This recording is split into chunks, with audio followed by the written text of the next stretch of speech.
এটা হাতে কি নিয়েছো তুমি? ডিম ডিম। ওয়াও, দারুণ ব্যাপার। মানে আজ পর্যন্ত শুধু তুমি মাছ রান্না করে দেখিয়েছো, চিকেন মটন এগুলো রান্না করে দেখিয়েছো গ্রামীণ পদ্ধতিতে, তো আজকে কি তুমি কি এই ডিম, এতগুলো ডিম নেবে নাকি? এতগুলো ডিম নিব না, আমি হয়তো 4টা ডিম নেব। আচ্ছা। এগুলো ডিমগুলো নিয়ে চলে এলাম, বাহ, কিনে নিয়ে এলাম। দারুণ। বৃষ্টি হয়েছিল না, সেই জন্য মাছ আসতে দেরি করবে, সেই জন্য ডিম নিয়ে চলে। আর আমরা একটু তাড়াতাড়ি খাই বলো মা। তাড়াতাড়ি একটু খাই না, সেই জন্য। আর মা প্লেটে ডিমগুলো সাজিয়েছে, দেখুন যা লাগছে না, ব্যাপক লাগছে কিন্তু। আর ডিম ঝোল কিন্তু অনেকদিন খাওয়া হয়নি জানো মা। তাহলে কি আজকে ডিম ঝোল বানাবে? সিদ্ধ খাওয়া হয়েছে কিন্তু ঝোল খাওয়া হ্যাঁ, হয়নি। ডিম সেদ্ধ তো আমার রুটিতে লাগে, আমার রুটিতে ডিম সেদ্ধ না হলে আমার একদম ভালো লাগে না, আমি খেতেই পারি না।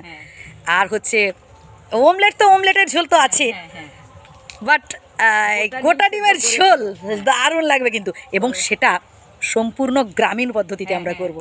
বলো মা।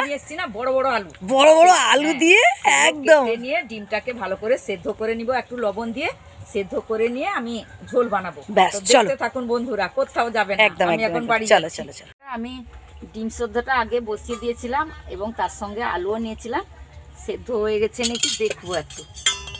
গুলো ছাড়িয়ে নিয়ে আমি হলুদ এবং লবণ মাখিয়ে নিয়েছি, এরপর আমি কড়াই তেল দিয়ে দিয়েছি, ভালো করে ভেজে তুলে নেব।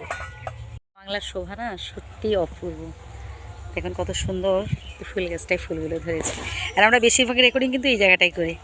এখানে পেয়ারা গাছে দেখুন ছোটো ছোটো, এই যে পেয়ারা ধরেছে দেখুন, খুব সুন্দর।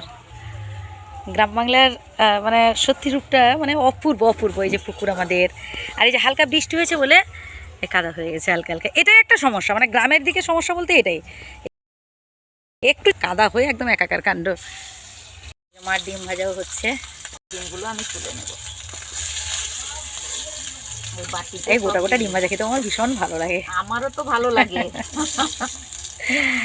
দারুণ ব্যাপার, কি সুন্দর ডিম। হলুদ লবণ মাখিয়ে দিয়েছি, আলুগুলো ভেজে নেব। মানে সেদ্ধ করা থাকলে না তাড়াতাড়ি হয়ে যায়। আলু চিনিও দিয়ে দিলাম, এলাচ এবং তেজপাতা দিয়ে দিলাম, কুচি দিয়ে দিলাম।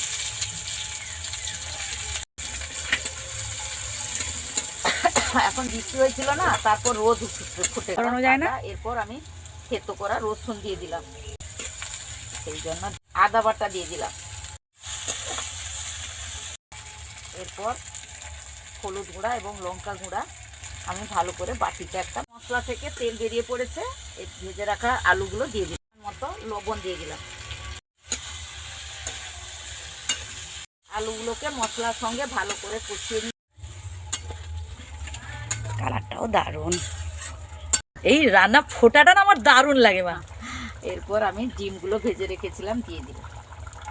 দারুণ ব্যাপার,